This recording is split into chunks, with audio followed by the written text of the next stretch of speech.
Hey everybody, welcome back. I have a special treat for all of you who have been watching my channel for months now. Finally, we're getting to the Holy Roman Empire. Holy cow.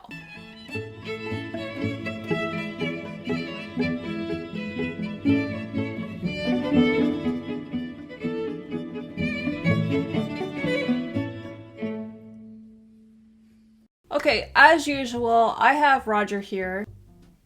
And I have Miss Scarlet. She is down under my desk, sleeping, napping as usual, and I know that my chair is kind of in the way here.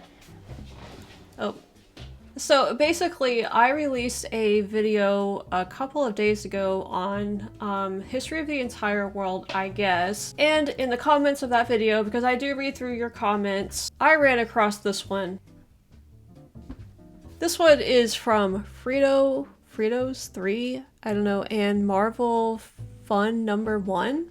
Anyway, I enjoyed this little conversation between the two of you. Fritos 3 says, still waiting for my why France is on its Fifth Republic History Matters video. I have seen you commenting on so many of my videos to do that one, so we're gonna get to it. But then I really liked the reply below that by Marvel, and Marvel says, joke's on you, I'm still waiting for the Holy Roman Empire video, LMAO. So there we go.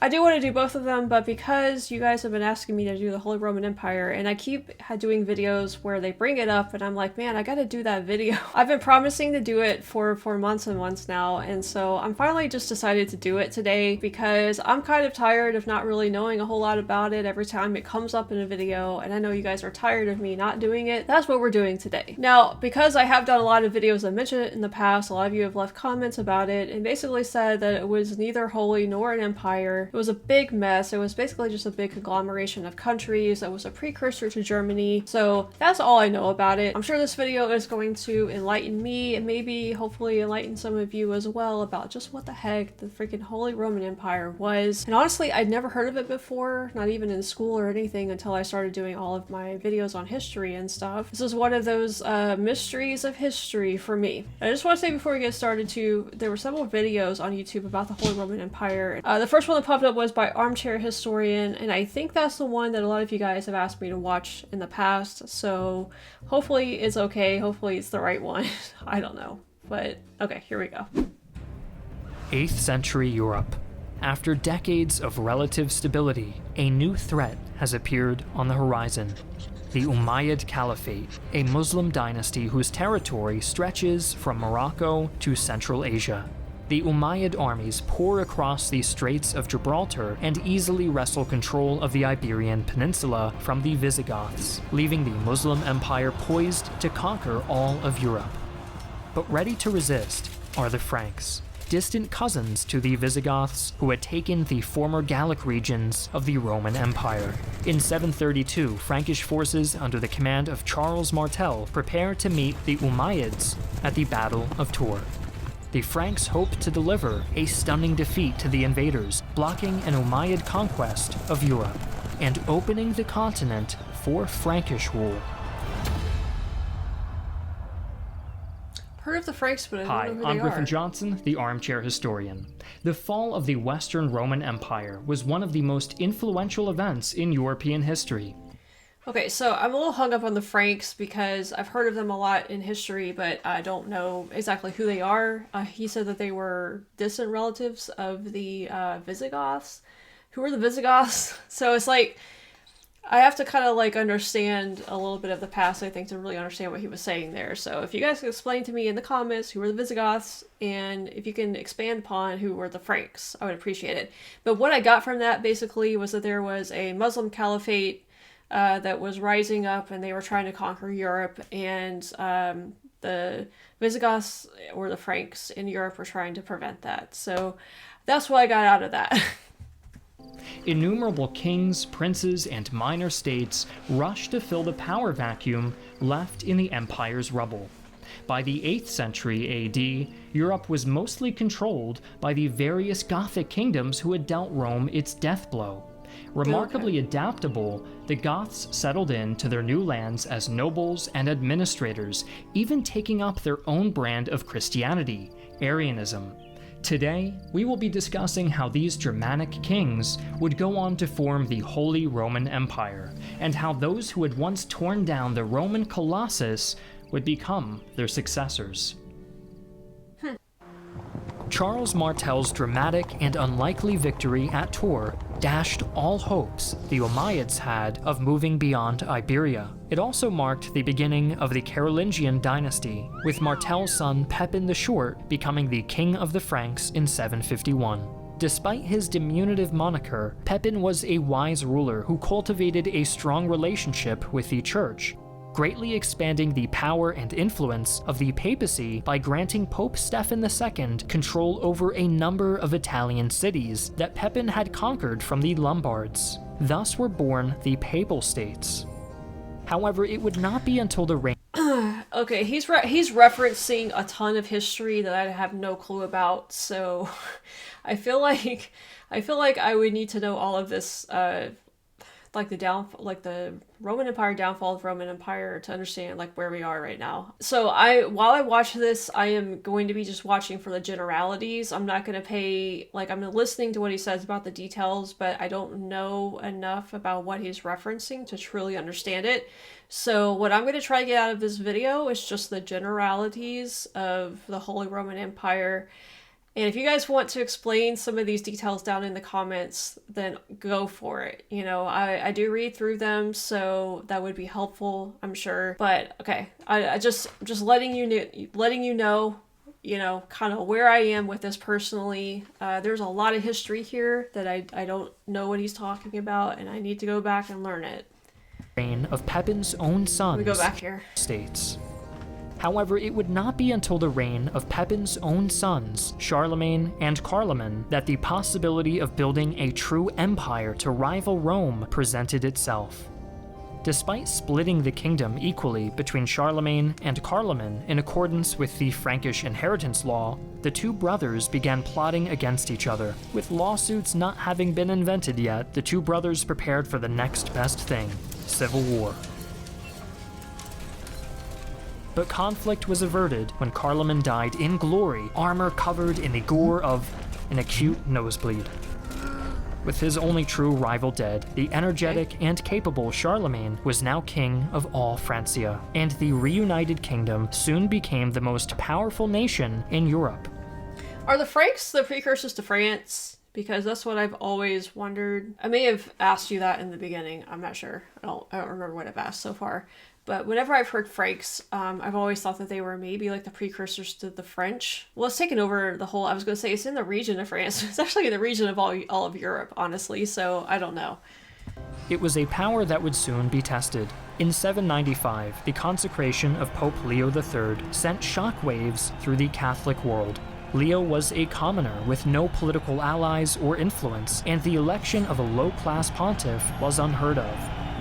The nobility within the new pope's flock quickly sought to gently persuade Leo to abdicate, and he was forced to flee Rome in 799 after nearly having his eyes and tongue torn out by hired thugs. Yeah, I would flee too. Thanks to his family's positive standing with the church, Charlemagne was the logical person to turn to for help, and Leo was soon back in Rome under heavy Carolingian guard. But with his enemies accusing him of crimes ranging from adultery to perjury, Pope Leo was left with little choice but to swear an oath of purgation, stating his innocence before God on pain of eternal damnation. Unable to challenge this declaration without calling their own religious integrity into question, Leo's enemies were forced to admit defeat, and most were promptly exiled. With his power unquestionably restored, Pope Leo presided over Holy Mass in Old St. Peter's Basilica, and as a reward for his service, Leo christened Charlemagne Imperator Romanorum, Emperor of the Romans, before the dumbfounded faithful.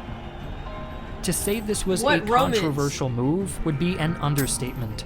For one thing, the mantle of Imperator Romanorum was already taken by Empress Irene in Constantinople. Despite having lost control of Italy, the Roman Empire had preserved thanks to its prosperous eastern territories, and its inhabitants viewed themselves as being part of the exact same national and political entity that had existed since the founding of Rome itself. The papacy had even endorsed this viewpoint, having maintained for centuries that the person sitting on the throne in Constantinople, Empress Irene at this point, was the legitimate ruler of all former Roman holdings in Europe. With a single declaration, Pope Leo III had unpended political and religious conventions which had been in place for over 400 years. Why was Leo so ready to flout tradition? The relationship between the Church and the Roman Empire had been initially one of mutual benefit. The Pope endorsed the legitimacy of each new emperor in exchange for their assurance that the empire would come to their aid in any time of need. I feel like I should read this little bubble that popped up. So, by the way, I had to like frame this weirdly because the video is like an extremely wide aspect ratio for some reason that I've only seen like maybe once on YouTube before.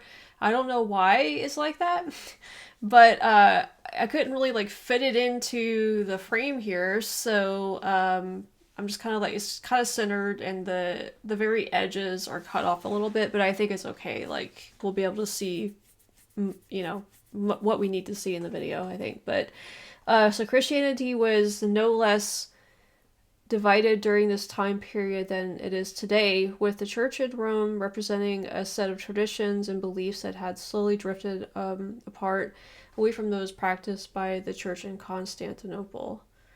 See, I don't know anything about this. I don't know. I'm not Catholic, so I don't really know, you know, the whole deal with the Catholic Church and the history of it and all of that. So all of this is stuff that I don't know. I don't know about. I feel like that's the theme of this video, is I don't know anything about history, it feels like. But over the years, the papacy had come to regard the title of emperor as ultimately originating from God, designated specifically by the Pope, and returned to him upon the death of each emperor. Finally, it was unthinkable for a patriarchal organization like the Church to be seen as declaring a woman as emperor, so Empress Irene remained unrecognized despite her holding the title Leo had just given away. So the emperor's tied to the church. Due to the belief that the imperial title could only be granted by the church, Charlemagne was barred from declaring a new imperial dynasty, and his intense piety prevented him from questioning this state of affairs. Furthermore, Frankish succession laws meant that the vast territories he had amassed were inevitably split into separate nations by his heirs. Within just a few generations, mighty Francia had reverted into squabbling petty kingdoms, and the imperial title was reduced to little more than a bribe dispensed by the Pope to ensure the loyalty of Italian nobles. When Berniger I of Italy was assassinated in 924, the title was rendered all but defunct. However, the coronation of Otto I as King of East Francia in 962 AD would resurrect the title Imperator Romanorum in stunning fashion.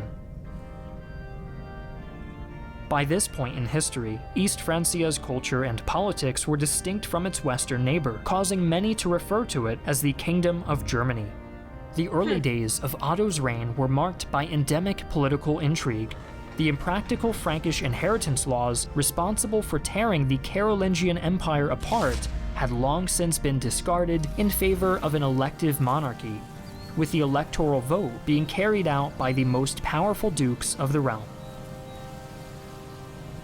But Otto's father, King Henry, disregarded tradition by naming his son heir apparent without consulting the electors, leading to much resentment.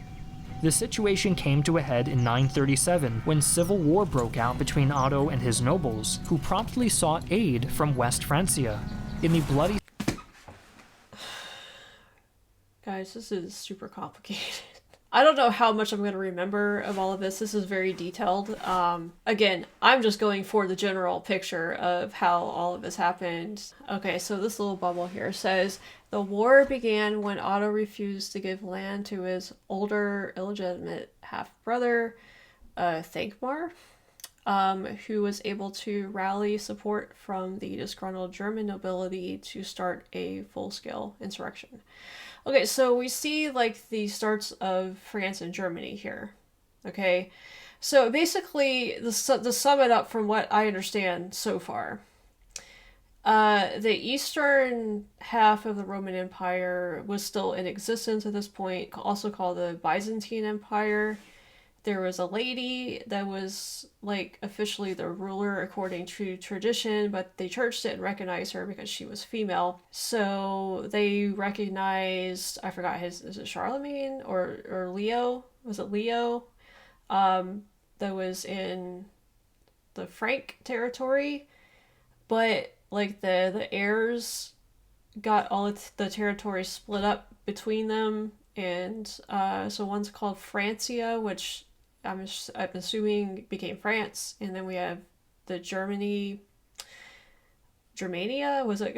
I forgot what the name of it was, and then we have Italy also. So we're kind of like seeing some of that, what we know as the modern countries, kind of form there a little bit. I'm sure it's going to be all split up again though, because I've seen maps of it where it's like looks like 500 countries, so it's not going to stay this way. But man, guys, the politics leading up to this and all of that is really, really difficult to follow. So I'm just putting that out there right now. Obviously, this is not going to be the only thing I do on the Holy Roman Empire, because if it is, then I'm just going to be left probably more confused than I was going in. So this is going to be a good introduction, and then I'm sure the more I watch on it, the more it'll like all fall in place for me. Yeah, this is a lot. A series of conflicts that followed, Otto distinguished himself by crushing the rebellion and re-establishing control over Germany. Having consolidated power, Otto now began seeking to expand it further, beginning with the subjugation of the Kingdom of Italy, a key part of the old Carolingian Empire. In a bid to consolidate his grip on the peninsula, Otto allowed the defeated Berniger II to style himself King of Italy in exchange for Berniger's fealty, but he was resentful of his suzerain, and when Otto became distracted by affairs back in Germany, the King of Italy launched a revolt. Crucially, Berniger's forces besieged the city of Rome, causing Pope John XII to petition Otto for aid. Seeing a chance to demonstrate his ring-kissing, Otto raced south with an army and quickly forced Berniger to retreat.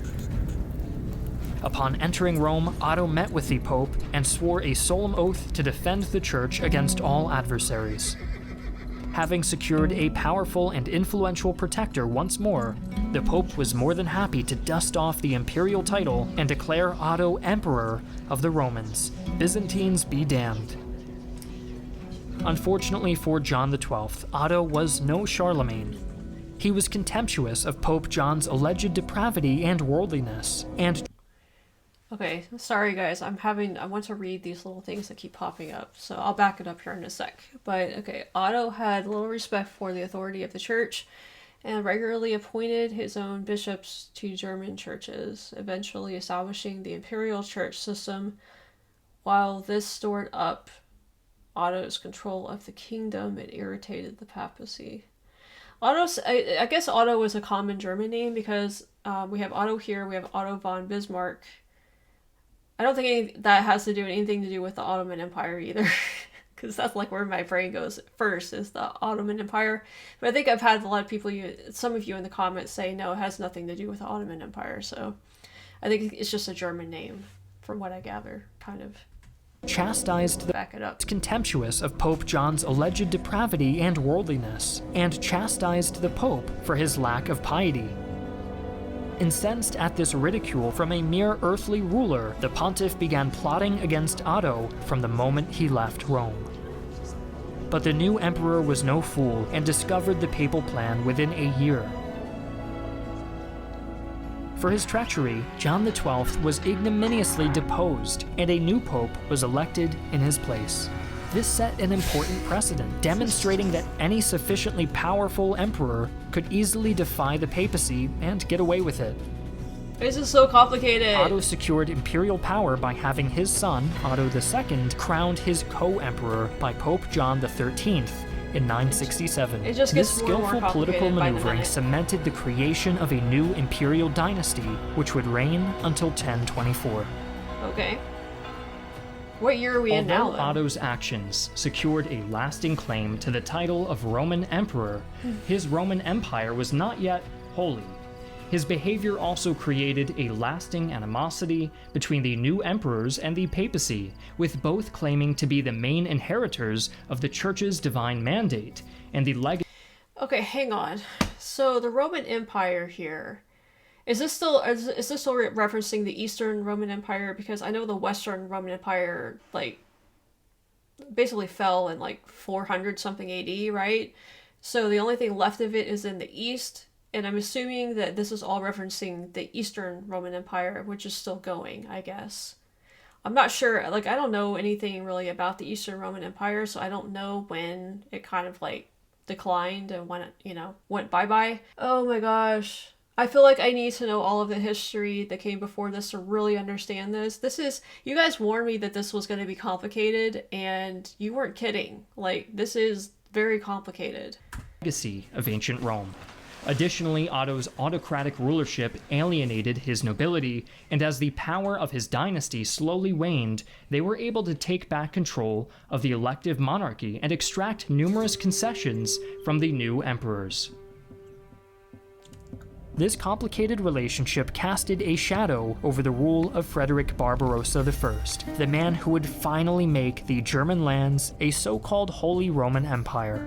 Barbarossa was elected Emperor of the Romans and King of Germany in 1152, but with little intrinsic power, Frederick had to politic his way through the courts of Germany to accomplish anything of substance. However, Frederick's boundless ambition drove him onward, and he began planning to wrestle control back from his quarrelsome nobles and restore the glory of the imperial throne.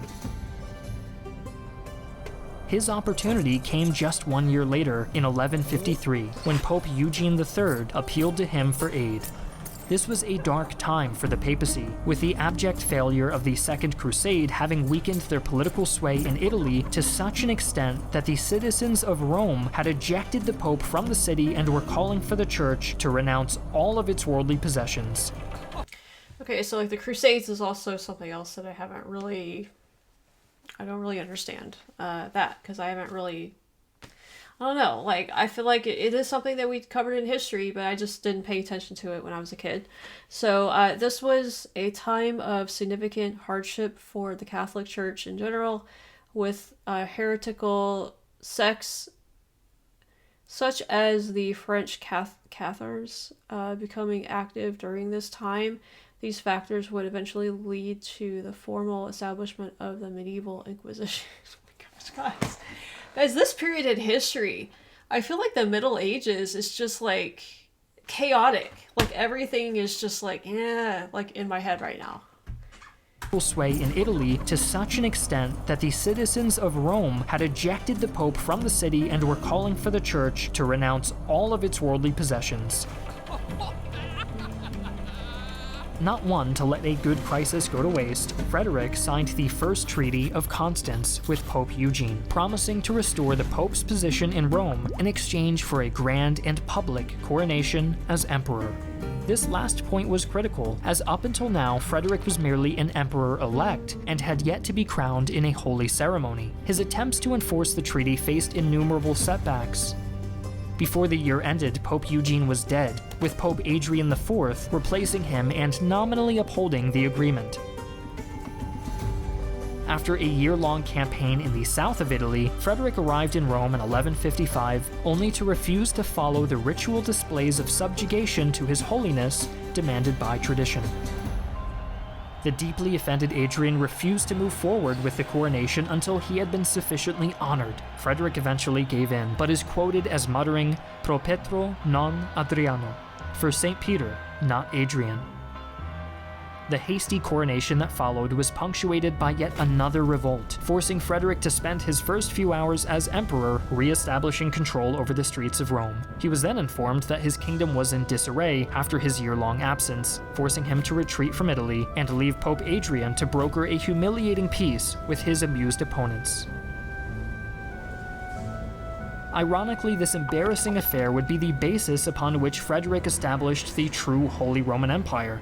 Bombarded with a series of angry letters from the Pope that could easily have been interpreted as threats to revoke his new title, Frederick made the fateful decision to sever all imperial ties with the Church for good. In 1157, he declared his nation a holy empire and granted himself full power to appoint or dismiss members of the clergy within his domain. Finally, the embittered Frederick decreed that the title of Roman Emperor was now intrinsically holy, that the leaders elected to the throne were holy Roman emperors, ruling with the backing of God. This just seems like weird religious manipulation going on. Holy crap, like I didn't know any of this. I guess I don't understand the tie of the Roman emperorship and the church, like the Catholic Church. I don't understand that relationship at all. I know that it was Constantine who officially made Christianity legal in the Roman Empire. I know that, but that's about as far as I go with it. Like I don't understand. I don't know the history of the Christian church rising up in Rome and how it got so integrated in with the emperor. I don't understand any of that. So, oh my gosh. I'm feeling very overwhelmed right now. It's just the sheer amount of this stuff that I'm clueless about. Like, I don't even know what to say at this point. I'm just trying to absorb the information as best I can and just kind of... I'm just going to finish this and see what happens here. From this point onwards, no future emperor would ever seek to gain or consider the validity of their title based on papal endorsement. Thus was finally founded the Holy Roman Empire. Its foundations were not built upon glorious wars of conquest or even great acts of personal valor. Instead, they were constructed upon a centuries-old legacy of frustration, mistrust, and bitter arguments between church and state.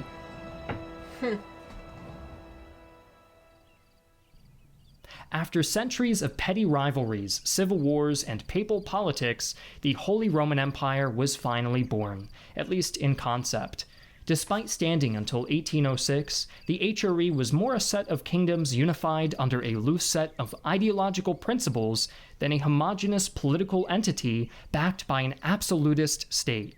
The citizens of the HRE were also largely Germanic, with no claim to Roman ancestry, and the Protestant Reformation shattered any religious unity within the empire, forever dispelling any hopes of it being seen as holy in the eyes of God.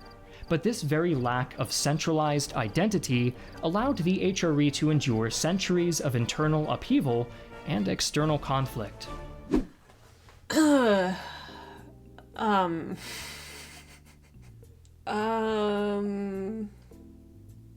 Yeah, this is one of those videos that really has left me speechless. Okay, I don't know exactly what I got out of that, other than I got the general gist of it, I guess is the best way to put it. I do understand, I guess, that this was the eastern half of the Roman Empire persisted well into the Middle Ages. I think I've had you guys mention that in the comments previously as well. And so there was basically just a power struggle between the church and the nobility of these various countries. It seems like that's what's going on here. There were differences between the different regions, and that's why they kind of split up. So that's basically what I got out of it. Was the kings, or the emperors of these various countries basically fighting for power with the church, and the church thinking that it had the power over. I don't know, like I don't understand the relationship, like I said, of all of this. So yeah, I think this is definitely going to require me to go back and fill in a lot of the gaps with other videos, whatever, because oh my gosh, occasionally I'll come across a video on my channel that makes me feel like one of the most ignorant people in the world, and this is definitely one of those. And also because I've never been super drawn to the Middle Ages, it's the whole like Middle Ages is also a complete mystery to me. I know the Black Death happened, I know it wasn't a great time to be alive, and that's about all I know about the Middle Ages. I guess I know a little bit more now after watching this video, but it just seems like a super chaotic time for humanity. Now, he did leave off where basically the Holy Roman Empire was established, you know, like what happened after that. He kind of like briefly talked about it, but I think that's going to be the subject of another video, maybe, is kind of learning a little bit more about, okay, well, once the Holy Roman Empire is established, then, you know, what happened at that point? It looks like in 1806 is when it disbanded, which would have been in the middle of the the Napoleonic Wars. There were brief mentions of it in the Epic History TV videos that I did. Yeah, this is one of the more complicated subjects that I've ever done a video on, for sure. Like, maybe the most complicated one. So there we go. I thought it was a good video. I just think that you might need to be a little bit more privy to some of that history that he referred to fully understand what he was talking about. But, you know, it's okay because I'm learning and I'm going to go back and I am going to learn all of this stuff. I'm determined to learn all of this stuff. At least this video will be a good reference. So when I watch future stuff, I'll be able to kind of think back to this one and go, oh yeah, he did talk about that. So it'll be a gradual kind of like build up, I think, in my brain. So anyway, despite all of that, I hope that you guys enjoyed this video. And if you did, I would appreciate a like and a subscribe. It would help me out a lot. And you guys can also check out all of my social media links, Discord, Patreon, email, PO box, all of that stuff in the description, in the pinned comment of this video if you're interested in any of that stuff. Roger here, and I thank you guys for watching. Scarlett does too. Let's check in on Scarlett. There she is. She finally settled down on the bed. She was looking out the window checking for squirrels. So there we go. Alright. Anyway, that'll do it for this video. Thanks guys for watching as always, and stay tuned for more. A lot of history content coming up. And if you want to suggest any videos to help me understand any of this stuff a little bit better, I would certainly appreciate that. So make sure you do that in the comments below. We'll see you next time.